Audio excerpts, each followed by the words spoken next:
Hello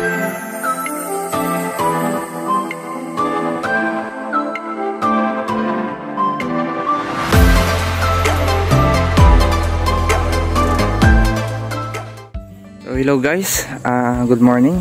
Panibagong property po itong ating pupuntahan. So ito po ay maliit lamang, pero maganda yung area niya. At the same time, malapit po siya sa main road po, yung cemented road. Yan po yung kalsada po na semento. Dahil ito daw po gagawing subdivision po itong portion na dito. Yan po, dito yung malapad po kalsada. Na ito yung magiging right of way papunta po din property. So ang start po ng property ay doon na po sa dalawang babae pong nakatayo na yon. So doon po yan, pa-slope po yung area niya doon. So bali ang sukat lamang po nito ay 1 hectares, pero ang presyo na po nito ay 1.5 M. So kung naghahanap kayo ng farm na kahit maliit lang, sakto na din yung budget na 1.5, pwede po itong area ito. So ito po ay niyugan, may bahay na din po sa tenants po yan. Ate, anong sakop na ng barangay na ito? Barangay Concepcion Lopez Quezon. Okay, Barangay Concepcion Lopez Quezon. So sa source naman ng tubig po, dito po kung gusto niyo mag-alaga ng mga baboy, mga konting baboy, pwede po yan kasi meron po ditong portion ng boundary po ng ilog, yung property niya. Pakita ko po sa inyo. So yan po yung boundary ng property niya. May malinis na ilog po yan. Tapos dito po may linya na din ng kuryente. At meron din po sila ditong balon na ang ginagawa ay nagkakaroon na ng water pump. So dito may right of way din po dito na dinadaanan naman nila. So dito po yung daan natin, kaya pwede makapasok ang sasakyan. So dito po sila nadaan. Yung po kasi ay parang highway na din po yung bandan doon. Yan po yung pinaka main road po ng Dagwa po, Lopez. So ito po yung boundary ng property. Nakita niyo po yung ilog. So sagana po tayo sa tubig kung sakali. Then meron na din po tayong bahay sa tenants po yan. Pero ito kahit may tenants po ay okay na din po. At maayos din naman po ang papel daw po ito. Dito yan. Ang style ng property niya ay medyo pataas siya doon, slope, pero hindi naman siya yung bundok. So kung babiyahe kayo from Manila, mga 5 to 6 hours lang po yan simula dito. Mga nasa ilang nyug nito ate? Higit yata hindi ko alam kung nasa 300. Mga nasa 300. Minimum kasi ng 1 hectare ay nasa 200 to 250. 250 pag yung siksik ang ano, siguro yung nasa 200 possible ito. Pero sagana pa din naman. Hanggang doon pa ito sa dulo. Taas. Yan yun yung source ng tubig. So, yan po. Ito yung mabababa pa lang po yung niyog niya.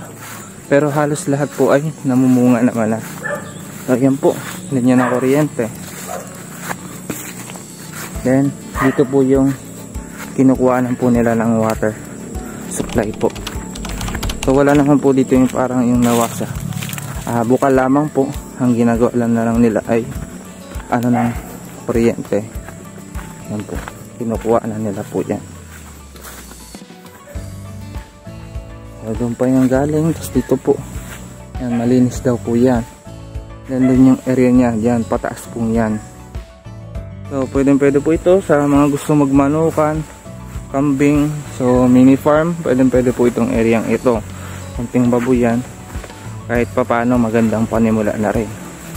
Same time, although medyo pricey siya, reasonable naman po kasi malapit lang po ito sa highway. Halos yan lang po yung highway niya eh. Dito mga 10 meters lang from highway yung kanyang right of way doon. Pag doon kayo sa kabila at sasakayan yung papasok nyo po ay konti na lang din po ang dinikit niya. At the same time productive pa rin naman po. Doon pa sa duluhan na yon, meron pa siyang sagingan dito. Tingnan natin. So pa-slope na siya dito, medyo pataas siya. Pero hindi naman siya yung bundok na todo. Pa-slide lang po siya. Pag ganun po baga. Pag ganun po, di ba? Hindi ganun dapat lupa. Pag ganun po siya. Tapos dito, papantay na po siya dyan sa baba na yan. Kaya dito, may kapantayan pa din po sa taas. So kung gusto mo lang i-overlooking yung iyong property, ayun po. O dito, maganda pang area dito. So yun, ayun po yung kalsada niya po. Yan po yung kalsadang yan. Yan po yung ginagawa dahil gagawing subdivision po ito. Kalapit lamang po ng property. So hindi rin siya isolated kasi may mga kalapit bahay po. Then yan lang din po yung mga school. May college po, high school. Meron po yan. Kung sa town proper po, abutin lang po ito ng mga less than minutes po from town proper po. Sa bayan na po yun. Calawag or Lopez po. Puro itong area po ito, nasasako po ito ng Lopez, Quezon. Ayun po. Kapataas na yun ay Sagingan na po. Ayan. Kung magustuhan nyo po itong property ito, i-message nyo lamang po ako. So maganda naman yung area po niya. Then, kahit pa paano, habang nagsisimula tayo, at syempre susukatin, meron na din naman ako pong bahay tayo na matutuluyan kung sakaling makuha nyo itong property.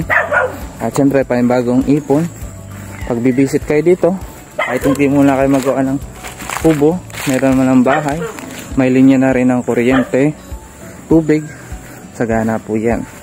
So ito po yung kasama sa property ng 1 hectare.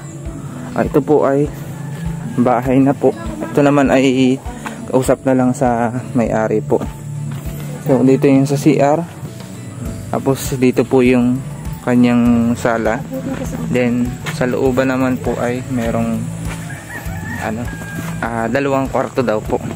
Kahit pa paano, pwede na itong pasimulan or ituloy lamang po. Kasi okay na din naman po yung kanyang postehan.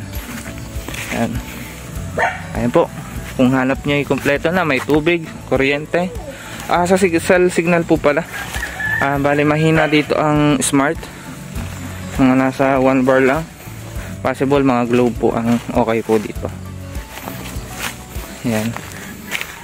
So doon po yung gagawing talipapa ng subdivision. Tapos ito po yung subdivision. So malapit na po kayo sa halos commercial po.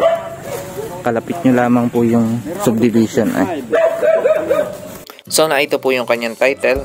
Medyo may kalumaan na po siya. At nagkakapunit-punit na po at malalabo na. Pero ito po ay TCT title. Kaya kung gusto nyo po itong property ito, maliit lang siyang sukat, 1 hectare.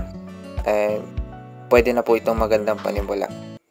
Kung nagustuhan niyo po itong property ito, i-message niyo lamang po ako sa aking number. Available po yan sa WhatsApp at Viber. O kaya naman sa aking Facebook account, Peter Porebecacion-Olayaw. At huwag niyo rin kalimutan mag-subscribe para lagi po kayong updated sa aking mga bagong upload na property. Baka sa kasunod na upload ko, ayun ang farmland na hinahanap mo. Yun lang, maraming salamat sa panonood.